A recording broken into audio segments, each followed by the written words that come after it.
I'm Hannah Skoda. I'm a historian of the later Middle Ages. Welcome to my exp.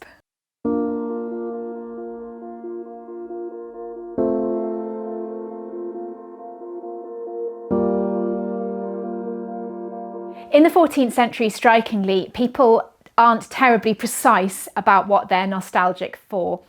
Very often people seem to be referring to the days of a couple of generations previously, the days of their grandfathers. Or if they're very elderly, they might be referring to the days when they were young. But what's really interesting in the 14th century is that alongside this kind of wave of longing for a couple of generations prior, 50 years or so, there's also a longing for a sort of unspecified golden age, a kind of period, a former time when things were less corrupt, people were less greedy, people dressed properly, children behaved properly, wars weren't being fought all the time, prices were reasonable, politicians behaved properly, etc. A series of tropes which probably sound really quite familiar to us. And I think the early 14th century is a particularly interesting period because this is the moment of the first stirrings of humanism as well, when people are more emphatically referring to a kind of classical golden age and picking up on writers like Horace and Virgil and Ovid and the sorts of nostalgias that they were expressing. So we get this sort of very personal kind of nostalgia for the days of my grandfather overlaid onto this rather intellectualized sort of classical nostalgia. And there's a wonderful set of pastoral poetry which was discovered in a lost manuscript at the University of Pennsylvania. It contains a series of poems in which the speakers are elderly shepherds talking about how much better things were in their youth.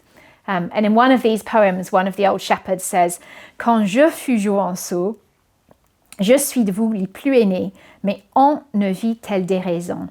So, when I was a young man, and then he pauses, "I am the oldest of you all, and I never saw such terrible things as now." And they go on to describe the ways in which the wolves are eating the sheep now and everything has been lost. And of course, they're making a series of political points about political turmoil and what has been lost in terms of stability in France. In many ways, it's not surprising that we would see a wave of nostalgia in the 14th century. It's a century of a whole series of cataclysmic events. But more than this, I think, it's also a century in which the pace of change seems to accelerate beyond recognition. And I think it's that sense of change happening so fast that you just can't keep up with it, that everything feels unstable. It feels like life is existing on shifting sands. I think it's that feature of the 14th century that really stimulates this kind of nostalgia. So we're talking about climate change, in fact. The beginning of the 14th century sees the start of what many historians call the Little Ice Age. The 13th century had been famously warm, and then the temperature drops by 1 or 2 degrees, and this can be shown in dendrochronology and ice core samples and so on. There's then a horrific famine in the 1310s. Of course, in 1348, bubonic plague strikes. We have the Black Death, wiping out as much as 50% of the population.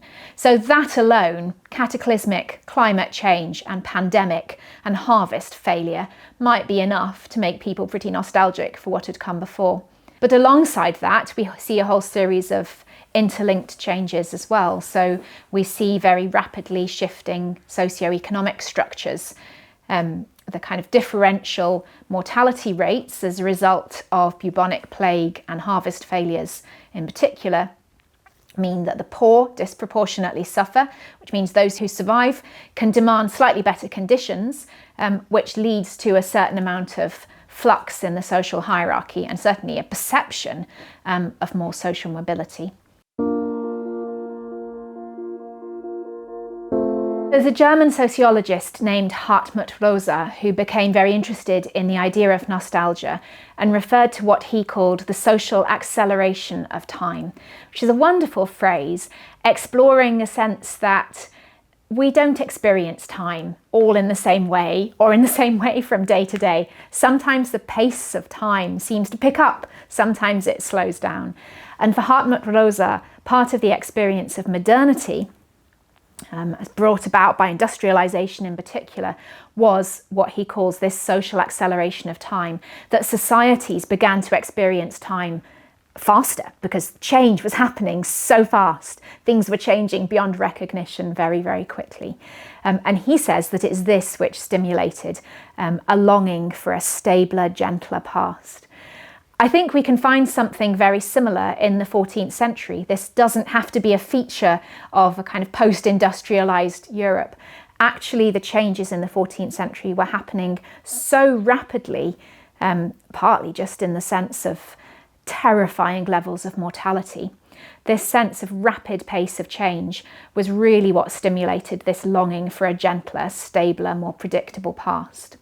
That in itself has big implications for how we think about medieval versus modern. If we can find this sense of a social acceleration of time in the Middle Ages, as well as in kind of post-18th century Europe, that starts to break down the ways in which we distinguish modernity from other periods of history. And it suggests that perhaps we should approach the experiences of medieval people with a little more nuance and subtlety.